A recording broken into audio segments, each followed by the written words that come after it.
Hey guys, it's the Faceless Beanie and welcome to my resource farming guide for solo players. It goes without saying, resource farming is almost always better in a team of 4, but some players prefer to do it solo or play at times when it's difficult to organize a group. This one's for you. Timestamps for different resources are in the description if you're looking for a particular resource. A few disclaimers. The steel path is preferred for any of the locations shown unless otherwise specified, not just because of the resource drop chance boost, but also because of the increased spawn rates. Farming the locations shown solo outside of the steel path will still work of course, but will produce much inferior results. I've not used the resource booster. I highly recommend using one though. For the Warframes, you've got 2 choices, Korra and Necros. Hydroid misses out because he doesn't cut it in the steel path. For Korra, this is the build. The augment mods are the most important thing, as accumulating Whip Claw will allow you to comfortably ramp up your Whip Claw damage, while the pilfering mod is for the extra loot.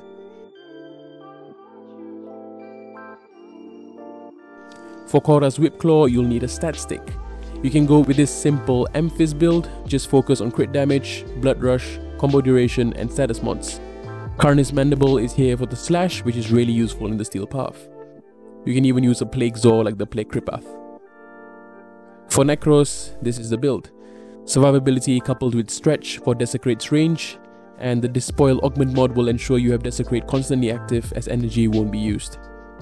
An optional step is infusing Atlas's Petrify with the Helminth and coupling that with Ore Gaze for an additional chance at more resources. With Necros, if you're playing outside the steel path, use the Hate and its heavy attacks to split corpses into multiple pieces for Desecrate to benefit, and if you're playing in the steel path, just go for the Cronin Prime to make quick work of enemies. The preferred companion is of course the Smitakavat. Its Charm mod gives it a chance at giving you a double resource buff for 120 seconds. This can be further lengthened with Tech Enhance. Preferred focus skills are Naramon's Power Spike for your combo counter and Void Stalker for additional melee crit chance, or Vezarin's Protective Dash for survivability. Moving on to the farming. Apollodorus on Mercury is great for Ferrite and Morphics. Just find a tight area where you can set up your dome with Korra, or a narrow alley to spam melee kills with Necros. After 10 minutes or so, you should comfortably have over 5,000 Ferrite and at least 5 Morphics, but usually more.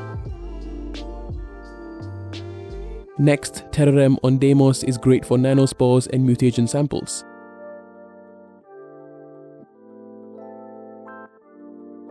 After 10 minutes or so, you should end up with at least 15,000 nanospores and over 20 Mutagen samples.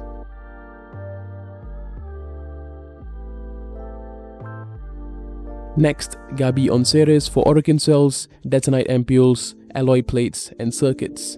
Same setup again, you want to find a narrow pathway or a choke point and stay for 10 minutes or longer.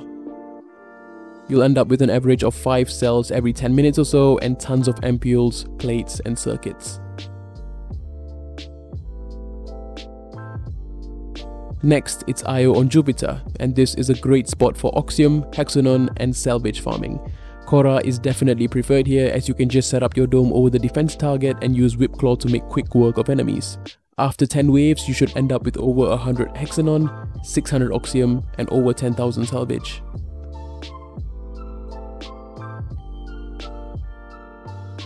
Moving on to Ophelia on Uranus. This is the spot for Polymer bundles, Gallium, Tellurium and Plastids. If you stay for an extended period here, you'll also end up with a good amount of steel essence. You'll want to find this room where enemies are coming in from both sides, set up your dome in the middle and chill. After 10 minutes or so, you'll end up with about 5,000 Polymer bundles, over 1,000 Plastids, at least 10 Gallium and at least 2 Tellurium. Moving on to Pluto, and Palus is the spot for Rubedo and Fieldron samples. Do the same as other survival missions and you'll end up with a healthy amount of Rubedo and Fieldron samples at the end.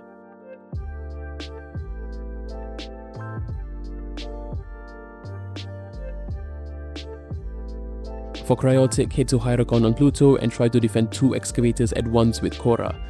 Hyracon is great because the excavation rewards themselves aren't too bad and it's infested, which are generally pretty easy to handle. Make sure to stay for at least 4 excavators each time to maximize your rewards. Cryotic is affected by resource boosters.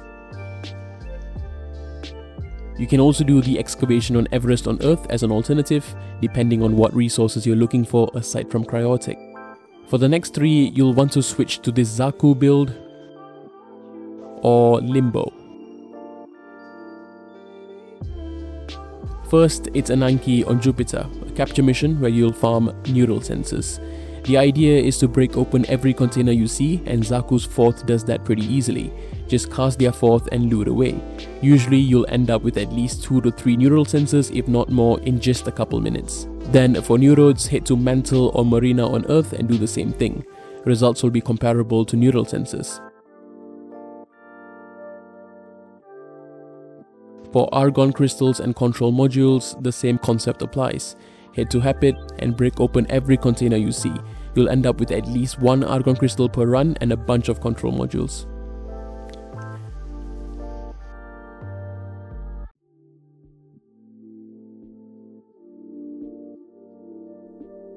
Moving on to the open worlds, starting with the plains of Eidolon.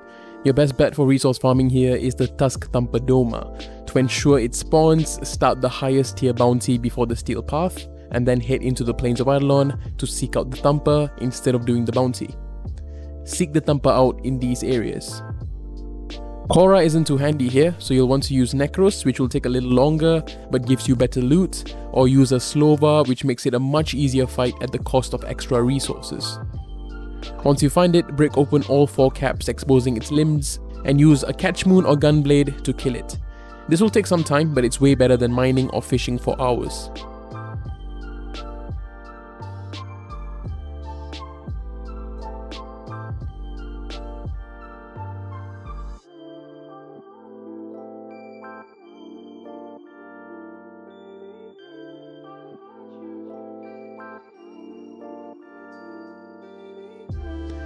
For Cetus Wisps, head out into the plains at night because they spawn more frequently at night, and head to the Gara Tot Lake.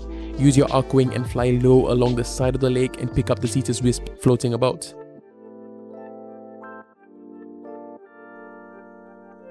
Do a quick lap around the lake and back to Cetus Gates and repeat.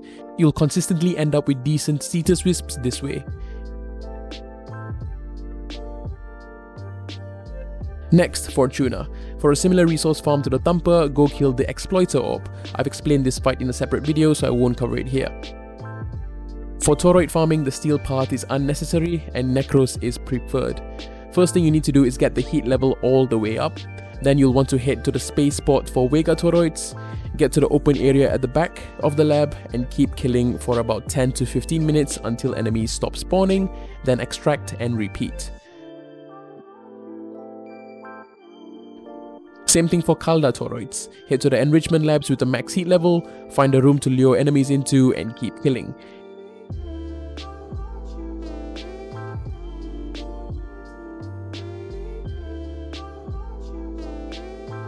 For Solar Toroids, do the same thing in the Temple of Profit.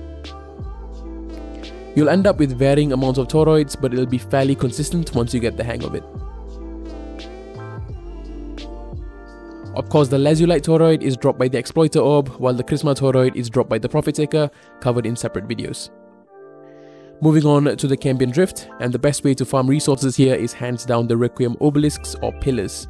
I've covered these in depth in a separate video, but the main idea is to activate them with your Operator's Amp, and then kill affected enemies with your Amp to generate loot. For Voam and Fast Residue, you can find them scattered across the Cambion Drift. Remember that you'll find Fast Residue if Voam is active, and Voam Residue if Fast is active.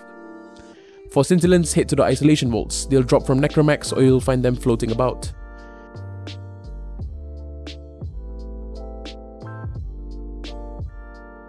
Finally, Railjack. For Railjack, you'll want to attempt the easiest mission from each Proxima for the different resources. Start out with the Posit Cluster on Earth, complete the mission and keep flying around and destroying space rubble or loot. More loot is found this way than just completing the mission.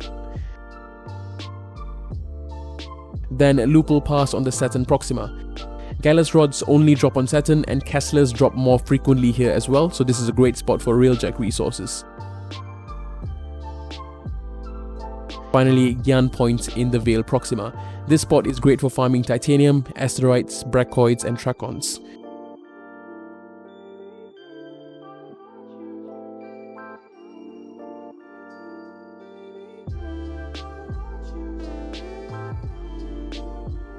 As mentioned, you can do all the missions shown outside of the steel path and they'll still yield decent results, but it's always better in a team of 4 because of the increased spawns.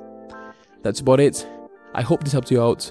This is the Faceless Beanie, signing out.